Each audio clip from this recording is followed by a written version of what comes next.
ETF index mutual funds నేర్చుకుని stock మార్కెట్లో రాణించాలనుకుంటున్నారా? వెంటనే ఈ నెంబర్కి కాల్ చేయండి. నమస్తే రమ్మగారు. నమస్తే జయ.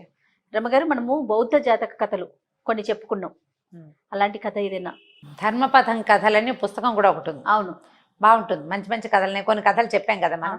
విశాఖ అనే ఒక అమ్మాయి, ఆ అమ్మాయి చాలా బుద్ధిమంతురాలు. ఆమె యొక్క కథ చాలా ఇంట్రెస్టింగ్గా ఉంటుంది.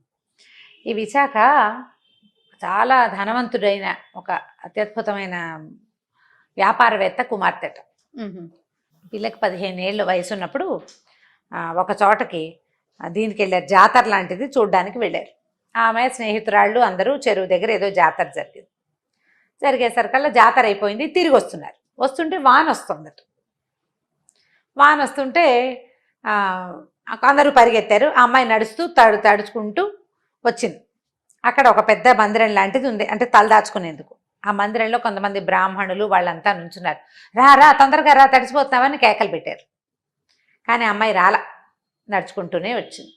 వచ్చాక వాళ్ళందరూ కేకలేసారు, ఏమిటట్లా వానకు తడుస్తావు, త్వరగా పరిగెత్తుకుంటూ రావద్దు అంటే అమ్మాయి చెప్పిందంటే, వాన వచ్చినా వంగుడు వచ్చినా ఒక రాజు పరిగెత్తకూడదు, ఒక పండితుడు పరిగెత్తకూడదు, ఒక స్త్రీ కూడా పరిగెత్తకూడదు. రాజు పరిగెడితే ఎట్లా? పరివారం అంతా పరిగెడుతుంది, రాజు పరిగెత్తకూడదు. వాన రాని ఇంకోటి రాని, రాజు తన హుందాతనానికి తగ్గి ప్రవర్తించకూడదు. స్త్రీ కూడా అంతే, స్త్రీ కూడా అంతే. ఆడవాళ్ళు పరిగెత్తుకొస్తే అసహ్యంగా ఉండదు? అసహ్యంగా ఉంటుందో, అసహ్యంగా ఉంటుంది. నా హుందాతనాన్ని నేను పోగొట్టుకోలేను, వాన కాదు పిడుగులు పడినా నేను నడిచే వస్తాను అనేసరికి వాళ్ళంతా ఆశ్చర్యపోయారు వచ్చిన బ్రాహ్మణులు. అలా ఒక నిమిషం చూసేసరికి ఆ పిల్ల ఎంత సౌందర్యవతో వాళ్ళకి తెలిసింది. 15 ఏళ్ల పిల్ల, చాలా విశాలమైన నేత్రాలు, చక్కటి మొహం. ఆ అమ్మాయి నవ్వుతున్న పలువరస, అది కూడా లక్షణం బాగా ఎట్లా అంటే సాముద్రిక లక్షణాలు మూర్తిభవించినట్టుగా ఉంది పిల్ల, చాలా అందగత్తె. అయితే వీళ్ళు సంతోషించారు, పిల్ల ఎంత బాగుంది, ఎంత అంటే ఉదాత్తమైన లక్షణాలు ఉన్నాయి అమ్మాయి దగ్గర, ఎట్లా ప్రవర్తించాలి అనేది ఎంత బాగా చెప్పింది అంటే పిల్ల చాలా మంచి ఉత్తమ వంశంలో పుట్టిందని అనుకుని, అమ్మాయి నీ పేరేమిటి ఏదైనా అడిగారు. నేను విశాఖ పలాని వ్యాపారస్తుడు కూర్చుని. వీళ్ళు శ్రావస్తి నగరానికి చెందిన మిగారుడనే ఒక వ్యాపారవేత్త ద్వారా వచ్చారు. వాళ్ళ అబ్బాయి పుణ్యవర్ధనుడు, ఆయన కొడుకు పేరు. ఆ పుణ్యవర్ధనుడికి ఒక అందమైన చక్కటి మంచి వంశంలో పుట్టిన పిల్ల కావాలని ఆయన కొంతమంది బ్రాహ్మణులకి చెప్పాడు. పాత రోజుల్లో అట్లా చేసేవాళ్ళు. వాళ్ళు ఈ పిల్ల వాళ్ళకి చాలా నచ్చింది. పైగా ఒక ఉత్తమ వంశానికి చెందిన ఆడపిల్లకు ఉండవలసినటువంటి అన్ని లక్షణాలు ఉన్నాయి. ఈ పిల్ల మంచి హుందా అయిన పిల్ల. సరే వీళ్ళు ఏం చేశారు, మాట్లాడి వివాహం చేశారు. అయితే వీళ్ళు ముందు నుంచి ఈ అమ్మాయికి బౌద్ధం మీద ఆసక్తి ఎక్కువ. తండ్రి బౌద్ధ మతాన్ని ఆరామాలకి వాటికి డబ్బులు ఇచ్చేవాడు, బుద్ధుని ప్రబోధాలు వినేవాళ్ళు. వివాహం అయ్యాక వాళ్ళ అమ్మాయికి 10 మంచి మాటలు చెప్పేట తండ్రి. అమ్మాయి, బయట ఉన్న అగ్నిని ఇంట్లోకి తీసుకురావద్దు, ఇంట్లో అగ్నిని బయట వాళ్ళకి చూపించద్దు, నీకు ఇచ్చేవాడికి పెట్టు, ఇవ్వలేని వాడికి పెట్టు, ఇచ్చేవాడికి ఇవ్వు, ఇవ్వలేని వాడికి ఇవ్వు, గృహదేవతల్ని పూజించు, అగ్నిని పూజించాలి, ఇలాంటివి చెప్పాడు. ఆయన భావాలు ఏంటంటే, బయట వాళ్ళ వ్యవహారాలు విషయాలు ఏవి నువ్వు వినద్దు, అది చుట్టుపక్కల వాళ్ళ మాటలు వినకు, నీ ఇంట్లో విషయాలు బయట వాళ్ళకి చెప్పకు, ఇచ్చిపుచ్చుకునే ధోరణితో ఉండు ప్రతి వాళ్ళతోటి. తిరిగి ఇవ్వలేని వాళ్ళు కొంతమంది ఉంటారు పేదవాళ్ళు, వాళ్ళకి ఇచ్చేసేయి, వాళ్ళకి ఇవ్వు. ఇచ్చిపుచ్చుకునే వాళ్ళకి ఇవ్వు, ఇవ్వలేని వాడికి ఇవ్వు. గృహదేవతల్ని పూజించు, అంటే నీ అత్త మామే నీ గృహదేవతలు, వాళ్ళని పూజించు. అగ్నిని పూజించు, అగ్ని అంటే నీ భర్త, నీ కాపురం, దాన్ని జాగ్రత్తగా చూసుకో. అగ్నిని పూజించడం అంటే చల్లారబెట్టడం కాదు, ప్రజ్వలింపజేయటం, అంతే కదా. దాన్ని అలా ఉండాలి. మళ్ళీ ఎక్కువ ప్రజ్వలింపజేస్తే అంటుకుంటుంది, అందుకని సమానంగా ఉంచాలి. అట్లా ఉంచమని మంచి మాటలు చెప్పాడు. తర్వాత నోరు పారేసుకోకూడదు, సహనంగా ఉండాలి, మంచిగా మాట్లాడాలని నేర్పించాడు, చెప్పి పంపించాడు. అంటే చాలా గొప్పవాడు ఆయన. ఈ బుద్ధిజంని ఫాలో అయ్యే పద్ధతులు ఉన్నాయి ఆయనకి. సరే వెళ్ళింది, చక్కగా ఇంట్లో అంతా బాగుంది. ఆ అమ్మాయి నాన్న చెప్పిన 10 మంచి మాటల్ని పాటిస్తూ కాపురం చేసుకునేది ముచ్చటగా. అయితే ఏమైంది, ఒకనాడు ఆయన బయటకు వచ్చి తూగుటుయ్యాల మీద బంగార పళ్ళెల్లో చక్కగా పాయసం పోసుకుని తింటున్నట్టు, మావగారు పాయసం పెట్టుకుని తింటున్నాడు.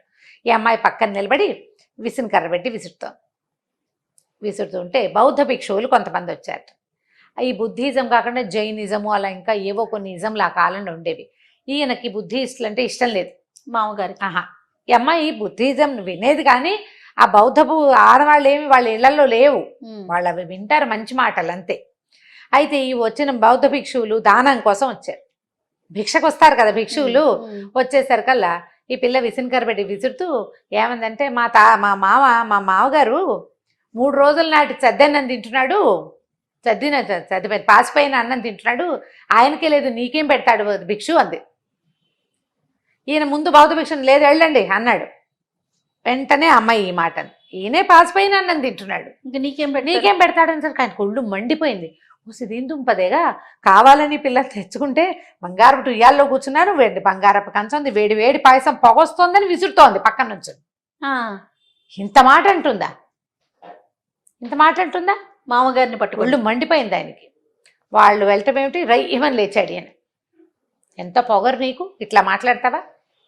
వాసిపోయిన అన్నం తింటున్నాను నేను, వేడి పాయసం వేడిగా ఉంటాను కదా నువ్వు విసురుతున్నావు అనేసరికల్లా అమ్మాయికి అంది. అమ్మాయి ఏమందంటే దాన్ని ఏమనాలి, తాత తండ్రుల నాటిది తింటున్నావు నువ్వు, అది పాసిపోలా? పాసిపోయింది. ఎవ్వరికీ పెట్టని అన్నం, అశుద్ధాన్నం, అదేగా నువ్వు తింటున్నావు. నువ్వు పంచవు, పురాతనమైన ఆస్తి నీది. పురాతనమైన ఆస్తి అంటే పాచిది, చద్దిది, దాన్ని పంచుతూ ఉంటే ఫ్రెష్ అవుతుంది. స్టాగ్నేట్ చేస్తే మొన్న ఉండిన అన్నం ఇవాళకి ఏమవుతుంది, మొన్నటి డబ్బు ఇవాళకి పాచి డబ్బే కదా. నువ్వు దాన్ని అదే కదా అనాలి. ఎవ్వరికీ పంచని అన్నము ఏం గొప్ప, అది పాచిది కాదు. సిగ్గుపడ్డాడు ఆయన. నిజం ఆ మాట. భిక్షుకుని లేదంట నువ్వు వెండి కంచంలో బంగారు కంచంలో పాయసం తింటూ వాకిట్లో భిక్షుకు నువ్వేం పాయసం పెట్టక్కర్లా, గుప్పెడు బియ్యం పెడితే పట్టుకెళ్ళిపోతాడు. అది కూడా పెట్టవా నువ్వు? దాన్ని ఏమనాలి? బాగా చెప్పింది, ఎంత బాగా చెప్పింది చూడు. అనేసరికల్లా ఆయన తగ్గిపోయాడు. తగ్గి ఇక మెల్లిగా బౌద్ధ భిక్షుకులకి బియ్యం ఇవి ఇవ్వడం మొదలుపెట్టాడు. బౌద్ధారామాలకి కూడా ఇవ్వడం మొదలుపెట్టాడు. ఆయన ఇవ్వడం మొదలెట్టాడు. విశాఖకి చాలా మంచి లక్షణాలు ఉన్నాయి. ఆ అమ్మాయి క్రమంగా ఏం చేసేదంటే ప్రతి వాళ్ళకి మంచి మాటలు చెప్పటం. ఆ పిల్లకి తెలివిగా మాట్లాడుతుందని తెలుసుకున్నారు వాళ్ళు. క్రమంగా తమ ఇళ్లలోంచి కూడా బౌద్ధారామాలకి భోజనం పంపించడము, బుద్ధిజంని కొంచెం ప్రోత్సహించడము మొదలుపెట్టారనమాట. ఒకసారి ఏమైందంటే ఈ అమ్మాయి జేతవనానికి వెళ్ళింది బుద్ధిని దర్శనం చేసుకోవటం కోసం. అయితే బౌద్ధ దర్శనానికి వెళ్ళేటప్పుడు ఏమైందంటే వాళ్ళ తండ్రి ఇచ్చినటువంటి చాలా ఖరీదైన వస్త్రాన్ని ధరించిందట. 1,00,000 రూపాయల పట్టుచీర అనుకో, పూర్తి బంగారంతో నేసినటువంటి ఒక వస్త్రాన్ని ధరించింది. ధరించి ఆరామానికి వెళ్ళాక ఆయనకి ఏమనిపించింది, శాక్యమునిని దర్శించడం ఇంత ఖరీదైన బట్టలతోట. ఆయన నిరాడంబరంగా ఒక్క చీవరంతో ఉంటాడు కదా, ఇంత పెద్దగా బట్ట కట్టుకోవటం ఏమిటని ఆలోచించి ఆ చీరని తీసేసి ఒక మామూలు సాదా చీర, లేతరంగు చీర ఒకటి కట్టుకుని పని మనిషికి ఇచ్చింది. దాసికి జాగ్రత్త పెట్టు, వెళ్ళేటప్పుడు తీసుకుందాంలే అని. ఆరామంలో ఓ పక్కన పెట్టారు. వాళ్ళకి ఇచ్చిన రూమ్లో కాసేపు కూర్చుని బట్టలు మార్చేసుకుని స్వామి బుద్ధుడిని చూసింది, దర్శనం చేసుకుంది, మాట్లాడింది. దీంతో అంటే ఆ అమ్మాయి వస్తూ పోతూ ఉండటంతో ఇక్కడ వీళ్ళ బుద్ధిస్ట్ పద్ధతుల్లో కూడా కొన్ని పద్ధతుల్లో మార్పులు వచ్చినాయట.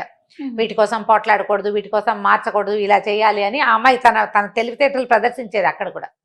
అయితే దర్శనం అయిపోయింది, వెళ్ళొస్తానని చెప్పింది, బయలుదేరింది.